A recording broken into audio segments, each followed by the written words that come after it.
Hello नमस्कार साथियों। Geography mapping के क्रम में आज हम लोग साउथ ईस्ट एशिया शुरू करेंगे और इसमें हम लोग आज पढ़ेंगे म्यांमार। इससे पहले हम कई सारे देश पढ़ चुके हैं साउथ एशिया के, जैसे कि बांग्लादेश, अफ़गानिस्तान, पाकिस्तान, भूटान, नेपाल, मालदीव। आज हम म्यांमार पढ़ेंगे। तो आप देख पा रहे होंगे कि जो ये म्यांमार है, सबसे पहले तो बात कर लेते हैं कि म्यांमार की राजधानी के बारे में। तो यहाँ पर म्यांमार की राजधानी है जिसका नाम है नैपी दाव। ये इसकी राजधानी है। यहाँ पर एक सेकेंड, तो यहाँ पर ये देख पा रहे होंगे आप, ये इसकी राजधानी है नैपी दाव। तो नैपी दाव इसकी राजधानी है। इसके अलावा जो म्यांमार है, आप जानते हैं म्यांमार का पुराना नाम है बर्मा। अब आपको नीचे ये बताना है कि बर्मा भारत से कब अलग हुआ था। इसकी जो करेंसी है, यहाँ पर जो करेंसी यूज की जाती है उसको बोलते हैं क्वात। क्वात करेंसी है यहाँ पर।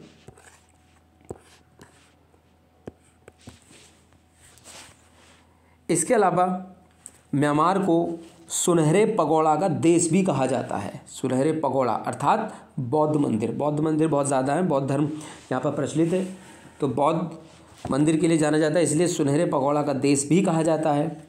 और आप देख पा रहे होंगे इसके चारों ओर कौन कौन से देश हैं जिनसे इनकी सीमा टच होती है। तो देखिए यहाँ पर ये चाइना है, यहाँ पर ये इंडिया है, और यहाँ पर बांग्लादेश, और इसके अलावा थाईलैंड और ये लाओस। इन देशों से म्यांमार की सीमा टच होती है। इसके अलावा यहाँ पर जो पर्वत और पठार हैं उनके बारे में बात कर लेते हैं। तो आप यहाँ देख पा रहे होंगे, यह है अराकान योमा। अराकान योमा पर्वत श्रेणी है यहाँ पर। इसके अलावा यहाँ पर नीचे दिखेगा आपको पेग योमा। पेग योमा पर्वत श्रेणी है। इसके अलावा दक्षिण में आपको यहाँ पर टेनासिरम पर्वत श्रेणी भी दिखाई देगी। इसके अलावा यहाँ पर यह है शान का पठार, जो कि म्यांमार के पूर्वी भाग में स्थित है। और ये जो शान का पठार है धात्विक खनिज संपदा के लिए जाना जाता है।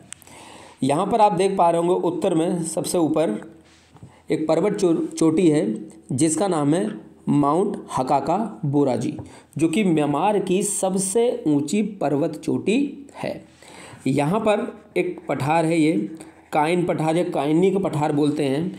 ये इम्पोर्टेंट है क्योंकि ये टिन के लिए जाना जाता है। ठीक है, आप लोगों को पता होगा, जिन लोगों ने केमिस्ट्री पढ़ी होगी, कि टिन का जो साइन होता है केमिकल वो SN होता है। तो टिन के लिए ये जाना जाता है। यहाँ की जो स्थानांतरित कृषि है, शिफ्टिंग कल्टीवेशन है, उसका नाम है तुंग्या। उसको तुंग्या बोलते हैं। ये देखिए इस तरह से तुंग्या है यहाँ की स्थानांतरित कृषि।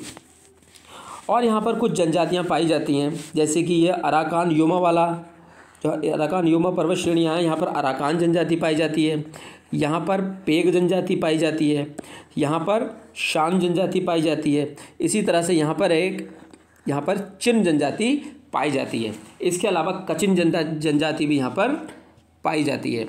और यहाँ के कुछ इम्पॉर्टेंट शहर हैं, जैसे कि ये है यंगून, जो कि यहाँ का प्रमुख बंदरगाह भी है।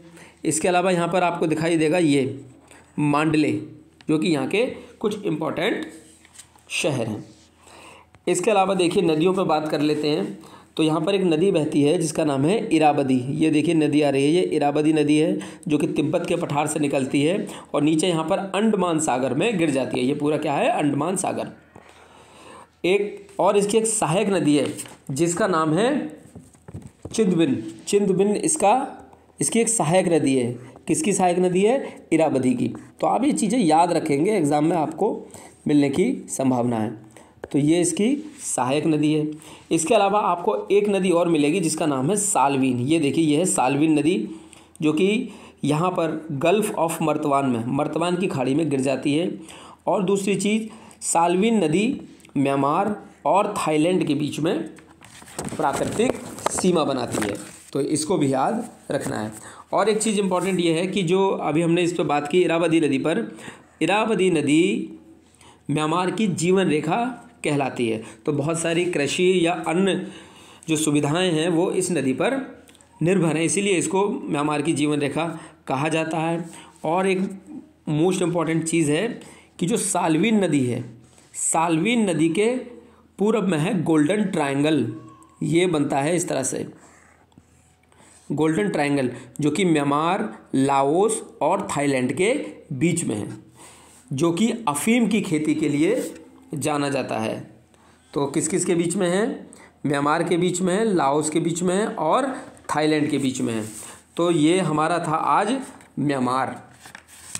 म्यांमार को हम इतना ही रखते हैं, इसके बाद हम पढ़ेंगे थाईलैंड और लाओस। ठीक है, तब तक के लिए नमस्कार, जय हिंद।